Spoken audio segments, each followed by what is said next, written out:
the making of Goron. So, Goron, the monster that never thinks twice. Some will call him the impulse type.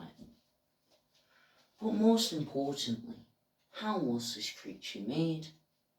And what efforts were put into making it? These are some of the more important and coercive questions about the Goron franchise, and today I intend to answer them.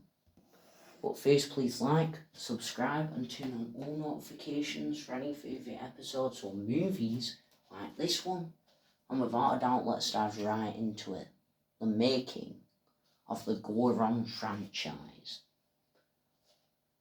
Our story begins with the original Goron film, Goron the Monster That Never Thinks Twice, in 2023.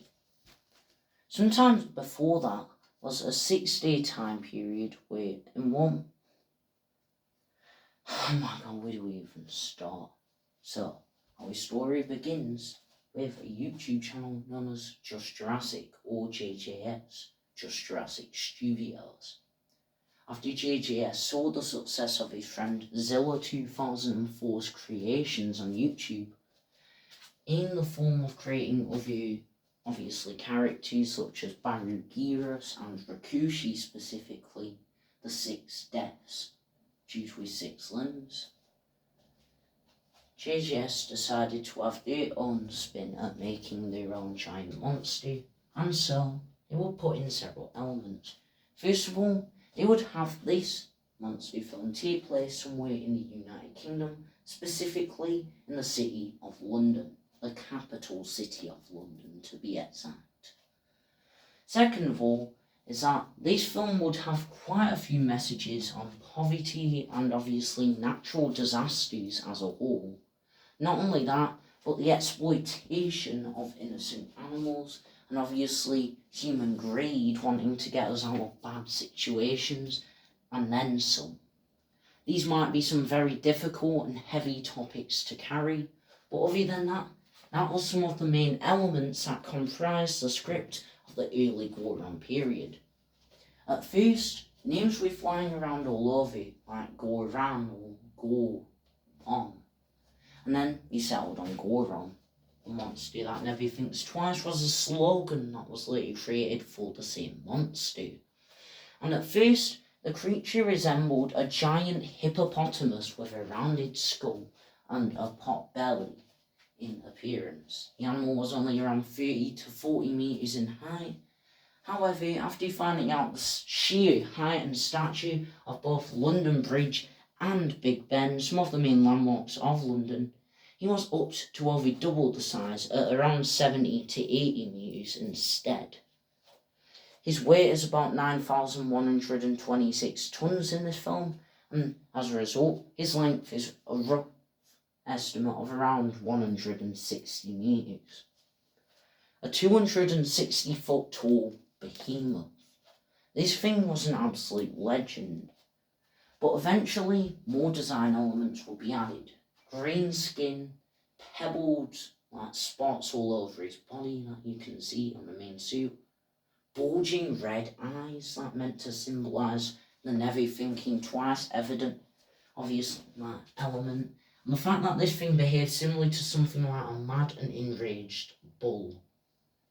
However, this was still a very primitive design, with other Goron design elements not even being added until later installments into the franchise, elements that we massively associate with this monster. After all of this, a movie script was made, and at first it was just a typical giant monster arrives in city and gets killed by the military, but then it became something much greater, much larger scale than that. So, where do we begin? Our story is set in London, the year of 1971, and it revolves around a group of unnamed impoverished geologists, Ned and Daniel and Gabrielle, to be exact. Now, the group is specifically comprised of both Ned and Danielle, but Gabrielle is somewhat of a third element that becomes very important later on as the story goes on. These two arrived to an island known as Monsterland or Isla Monsteras, an island right next to the fictional Isla Normandie. This island will also become important later on into the story, but not into the original story, or perhaps I've said too much. Anyways, the two of them are attacked by a giant monster early on and are both terrified and traumatized by the incident, with them even losing the quad bike during this insane early encounter. They reach a faction known as the Kaiju Center, or KC for short, which is comprised of both Robbie, or Robbie for short, and of course Hunter, the main member of this new secondary duo in the film, who report back on their encounter with the Beast back in 1945, where Robbie actually lost his leg during the incident and would never walk ever again. Robert used to be a normal fisherman who was paused after fighting for World War II for 6 years straight.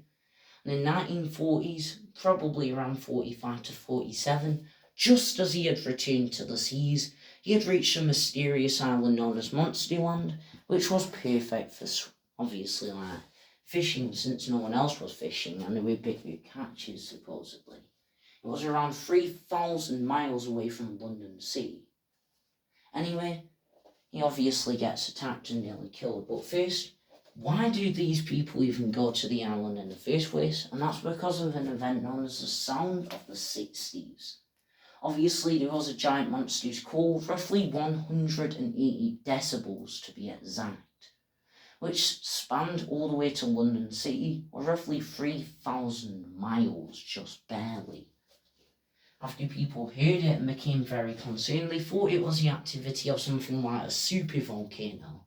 But as they first encountered the monster, 80 metres in stature to be exact, their ideas of that quickly changed.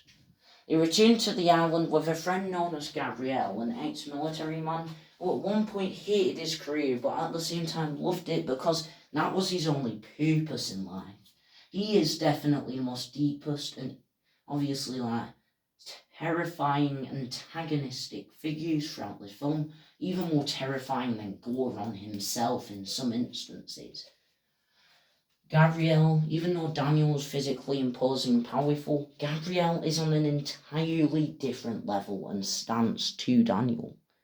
However, that is not the point. His story is an ex-militant member who lost all purpose in life and blames his alcoholism and depression on his best friends. It's a very deep message on losing purpose and poverty at the same time, since he also became dragged into the poverty and became impoverished himself and malnourished. The three of them return to the island where they encounter the Great Beast during a main attack sequence where he ends up destroying an entire telephone pylon in an impressive display of physical prowess and ultimate power.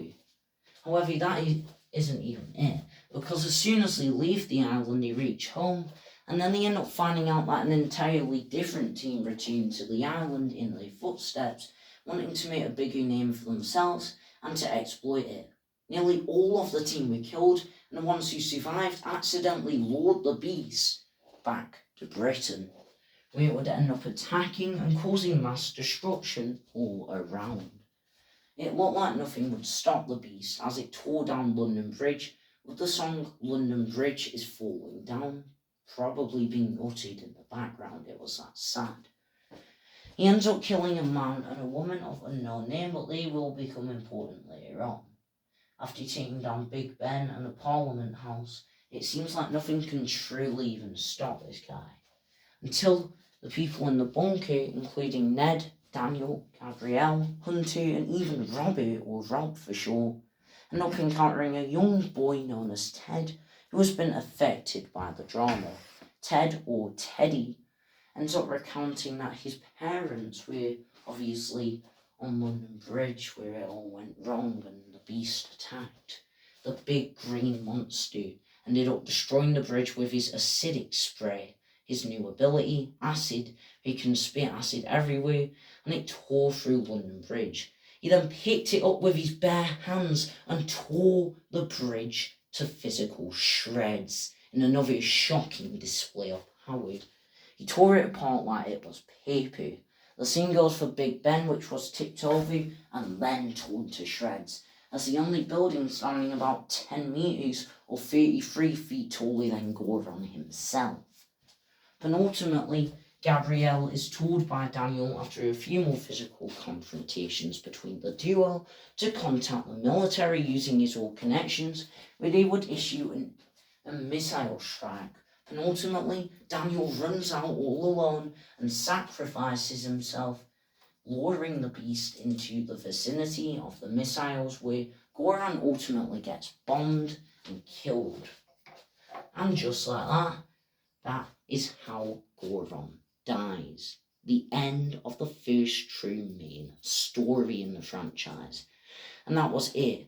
Just one of many stories to be told, and a classic one. Most people actually call it the best film in the entire franchise due to its much deeper messages that you will struggle to find, but once you do, they will interest you massively and they will pique your interest. Not only that, but this film feels like it has its own identity.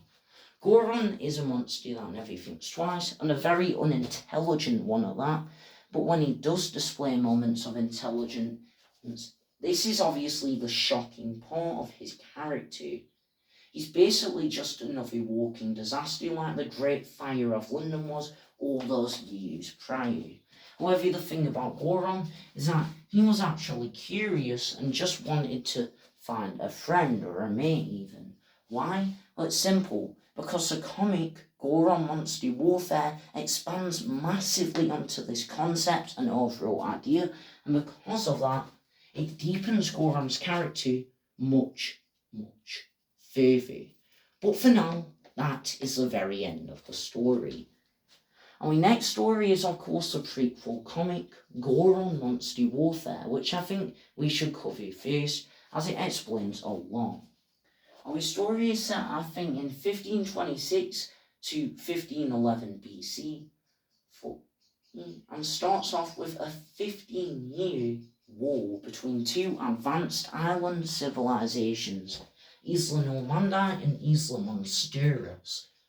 So anyway, Monsterland ends up winning, but just barely, and they are in a massive famine due to this. This is the original timeline. In a desperate, last-ditch effort to make food, they end up genetically engineering one last super species, Goron, the monster that never thinks twice, and an entire army of them to breed like cattle and to eat. However, the reptiles became incredibly dangerous and started acting on their own intent, overthrowing the humans with ease and destroying both Isla Normandie and Isla Monsteras, taking both islands for themselves.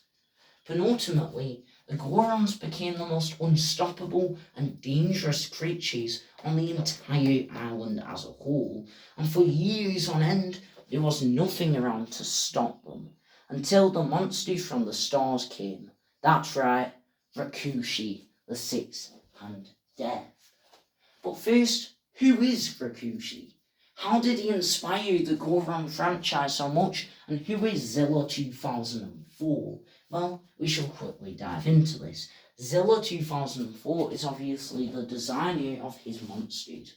He made some very cool monster designs, and obviously he's just a right cool dude all around. However, that